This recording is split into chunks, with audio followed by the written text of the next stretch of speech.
আমরা যে বিষয়টি দেখেছি সেটা হচ্ছে যে দুর্নীতি দমন কমিশনের মতো প্রতিষ্ঠান কোন দেশে একক মতো বাংলাদেশেও এককভাবে দুর্নীতি নিয়ন্ত্রণ করতে পারে না। তার উপরে কেন্দ্রীয় দায়িত্ব দুর্নীতি নিয়ন্ত্রণের, কিন্তু তার জন্য একটা উপযোগী রাষ্ট্রীয় এবং সামাজিক পরিবেশ লাগে। পুরো রাষ্ট্র এবং সমাজকে সম্পৃক্ত করতে হয় দুর্নীতিবিধি অবকাঠামোতে।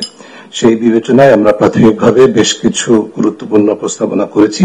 আমাদের দেশের অভিজ্ঞতা বৈশ্বিক চর্চার উপর নির্ভর করে। তার মধ্যে অন্যতম হচ্ছে যে আমরা আমাদের সংবিধানের 20(2) অনুচ্ছেদ যেটি আছে সেটাকে সংশোধন করতে চাই।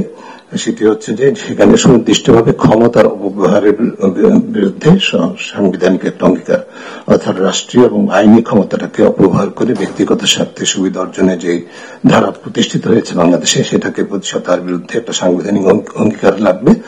যেটা সুযোগ আমাদের সংবিধানে আছে, 20(2) অনুচ্ছেদে এই সম্পর্কিত অনুপার্জিত আয় অবৈধ বিষয়টি ঘোষণা করা আছে। এর সাথে আমরা এই বিষয়টি জোরালোভাবে সংযুক্ত করতে চাই সুনির্দিষ্টভাবে। দ্বিতীয় যেটি সেটি হচ্ছে আমাদের বাংলাদেশে কোন জাতীয় দুর্নীতি বিরোধী কৌশল নাই, কোন নীতিমালা নাই। আমরা প্রস্তাব করছি, জোরালোভাবে সুপারিশ করছি যে একটি কৌশল প্রণয়ন করতে হবে যার মধ্যে এই যে রাষ্ট্রীয় এবং সামাজিক কাঠামোকে শুধু দুর্নীতি বিরোধী শুধু প্রত্যয় না, সক্ষমতা বৃদ্ধির জন্য যে অঙ্গীকারগুলো দরকার, দায়িত্ব এবং কর্তব্য সেটি নির্ধারণ করা, বিশেষ করে সকল রাষ্ট্রীয় এবং অরাষ্ট্রীয় প্রতিষ্ঠান এবং ক্ষেত্রে সেটির জন্য প্রযোজ্য হবে। এবং এই কৌশলটি প্রতিপালিত হচ্ছে কিনা সেটি পরিবীক্ষণ পর্যবেক্ষণ মূল্যায়নের জন্য আমরা প্রস্তাব করেছি সংবিধানের 77 অনুচ্ছেদের সাথে সামঞ্জস্যপূর্ণভাবে ন্যায়পাল একটা কার্যালয় প্রতিষ্ঠা করা, যার দায়িত্ব হবে এই কৌশলের বাস্তবায়নের পরিবীক্ষণের বা প্রতিপালনের মূল্যায়ন করা ধারাবাহিকভাবে নিয়মিতভাবে।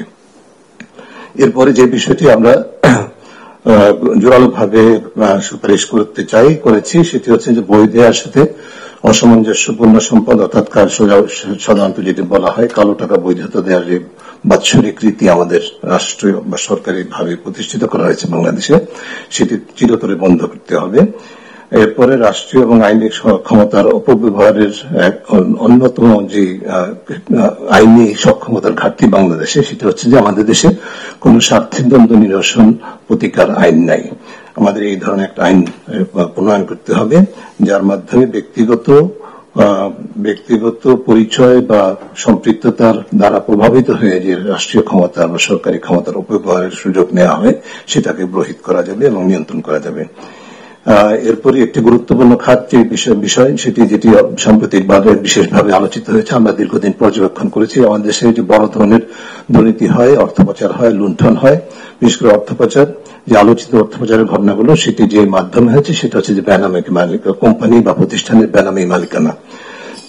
এই বিষয়টিকে প্রতিহত করার জন্য আমরা বিভিন্ন দেশের চর্চার সাথে সামঞ্জস্য রেখে আমাদের দেশে সকল প্রকার কোম্পানি, ট্রাস্ট এবং ফাউন্ডেশন বা এই জাতীয় প্রতিষ্ঠানের প্রকৃত মালিকানা, চূড়ান্ত মালিকানা তথ্য প্রকাশযোগ্য এবং একটি রেজিস্টার হবে, সেই রেজিস্টারে পাবলিকলি অ্যাক্সেসেবল হবে, এরকম একটি আইন এবং রেজিস্টার প্রণয়নের আমরা পরামর্শ সুপারিশ দিচ্ছি।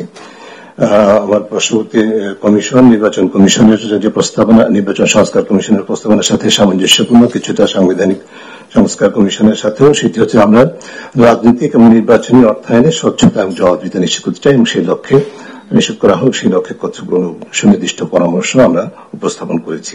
আমি বিস্তারিত যাচ্ছি না। এরপরে বিশেষ করে সাধারণ মানুষের দৈনন্দিন জীবনে দুর্নীতির যে প্রভাব সেটাকে নিয়ন্ত্রণের জন্য আমরা সকল প্রতিষ্ঠানে, বিশেষ করে সেবামূলক খাতে, সরকারি এবং বেসরকারি খাতে, বিশেষ করে যেমন থানা, নিবন্ধন কর্তৃপক্ষ, রাজস্ব কর্তৃপক্ষ, পাসপোর্ট এবং বিভিন্ন স্বাস্থ্য, শিক্ষা, এই ধরনের খাতগুলোতে, সেবা খাতগুলোকে এন্ড টু এন্ড অটোমেশন করতে হবে, পুরোপুরি অটোমেশন সম্পন্ন করতে হবে।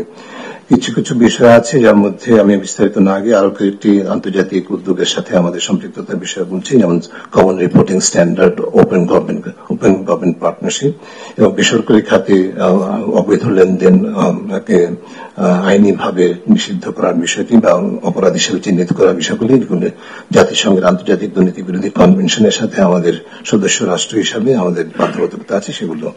এরপরে খুব সংক্ষেপে দুদকের বিষয়ে সরাসরি যে বিষয়গুলো আমরা বলতে চাই সেটা হচ্ছে দুদককে আমরা সাংবিধানিক স্বীকৃতি দিতে হবে। এটি সাংবিধানিক স্বীকৃতি পায়নি, এটা সংবিধিবদ্ধ প্রতিষ্ঠান হিসেবে আছে, যেটি আমরা মনে করি খুব গুরুত্বপূর্ণ একটি বিষয় বাদ পড়েছে, এটা করতে হবে। একজন নারী সদস্য সহ কমিশনের সদস্য সংখ্যা কমপক্ষে 5 জন, কমপক্ষে একজন নারী সহ মোট সদস্য 5 জন হতে হবে, যার মধ্যে বিভিন্ন সংশ্লিষ্ট পেশার বা প্রতিনিধিত্ব নিশ্চিত করার জন্য আমরা সেখানে আমাদের কমিশন নিয়োগের ক্ষেত্রে বেশ কিছু সুনির্দিষ্ট প্রক্রিয়া এবং পদ্ধতি এবং মানদণ্ড নির্ধারণ করেছি। এর পাশাপাশি কমিশনে যে আমরা একটা স্বাধীন নিরপেক্ষ কমিশন চাই, কিন্তু কোনো স্বাধীনতাই সীমাহীন নয়। এই কমিশনের স্বাধীন চর্চার পাশাপাশি জবাবদিহিতার বিষয়টা আমরা উপেক্ষিত ছিল। শুধুমাত্র রাষ্ট্রপতির কাছে একটা প্রতিবেদন দেওয়া হয়, যেটি যথেষ্ট নয়। আমরা জনগণের কাছে জবাবদিহির জন্য একটা প্রক্রিয়া পরামর্শ দিয়েছি। আমার সময় শেষ, নিতে বুঝতে পারছি। সেই প্রক্রিয়াটি সম্পর্কে আমরা সুনির্দিষ্ট পরিকল্পনা এবং যেটা স্ট্যান্ডার্ড অপারেটিং প্রসিডিওর সেগুলো নির্ধারণ সাপেক্ষে এটা নিশ্চিত করা হবে, সেই পরামর্শ দিয়েছি। আর একটি বিষয় বলে শেষ করব, দুদকের যে অকার্যকরতার পিছনে অন্যতম যে কারণগুলো ছিল তার মধ্যে হচ্ছে দুদকের অভ্যন্তরে অনিয়ম দুর্নীতি আছে, অনাচার আছে। সেটি প্রতিষ্ঠা হচ্ছে বিভিন্ন কারণে, রাজনৈতিক প্রভাব, আমলাতান্ত্রিক প্রভাবের কারণে বিভিন্নভাবে, এবং পেশাগত বৈষম্য আছে দুদকে। এই বিষয়গুলো নিয়ন্ত্রণ করার জন্য আমরা সুনির্দিষ্ট বেশ কিছু পরিকল্পনা প্রস্তাবনা করেছি, যার মধ্যে অন্যতম হচ্ছে দুদকের যারা বর্তমান কর্মীদের মধ্যে যাদের বিরুদ্ধে দুর্নীতির অভিযোগ আছে, অনাচারের অভিযোগ আছে, তাদেরকে একটা বিশেষ উচ্চ ক্ষমতা সম্পন্ন টাস্ক ফোর্সের মাধ্যমে তাদেরকে অপসারণ করতে হবে, জবাবদিহির আওতায় আনতে হবে বিচারিক প্রক্রিয়ার মাধ্যমে। পাশাপাশি দুদকের আমরা এমন একটা প্রতিষ্ঠান চাই যার মধ্যে যারা কর্মী হিসাবে থাকবেন সকল পর্যায়ে তাদের এক ধরনের সেন্স অফ ওনারশিপ থাকবে, প্রাইড থাকবে যে তারা রাষ্ট্রীয় গুরুত্বপূর্ণ একটা প্রতিষ্ঠানে কাজ করছে।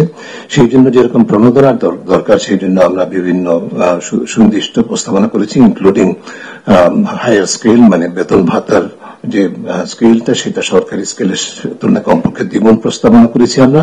কিন্তু পাশাপাশি এটা কিন্তু এই শর্ত সাপেক্ষে যে এই প্রতিষ্ঠানের নৈতিক স্ট্যান্ডার্ড এবং স্বচ্ছতা জবাবদিহিতার ক্ষেত্রটি হবে সর্বোচ্চ মানের, এবং সেটা দুইটার সাথে সমন্বয় করে এরকম একটা প্রতিষ্ঠান আমরা গঠিত হবে আমরা চাই, যেটি দৃষ্টান্ত স্থাপন করে মানুষের আস্থাটা ফেরত পাবে। আমি সবশেষে বলবো যে আমাদের সুনির্দিষ্ট যে সুপারিশগুলো আছে সেগুলো বাস্তবায়নের জন্য আমরা আমাদের প্রস্তাবনা যে কমিশনের বিবেচনা অনুযায়ী একটা পথরেখা প্রস্তাব করেছি, যার মধ্যে যে সুপারিশগুলো আছে তার মধ্যে স্বল্প, মধ্যম, দীর্ঘ মেয়াদে বাস্তবায়নযোগ্য আমরা সুপারিশগুলো এবং কোন কর্তৃপক্ষ সেটা বাস্তবায়ন করবে সেটাও চিহ্নিত করেছি। স্বল্প বলতে 6 মাসের মধ্যে, মধ্যম 18 মাস এবং দীর্ঘ মেয়াদ বলতে 48 মাসের মধ্যে আমাদের বিবেচনায় সমস্ত প্রস্তাবনাগুলি বাস্তবায়ন করা সম্ভব।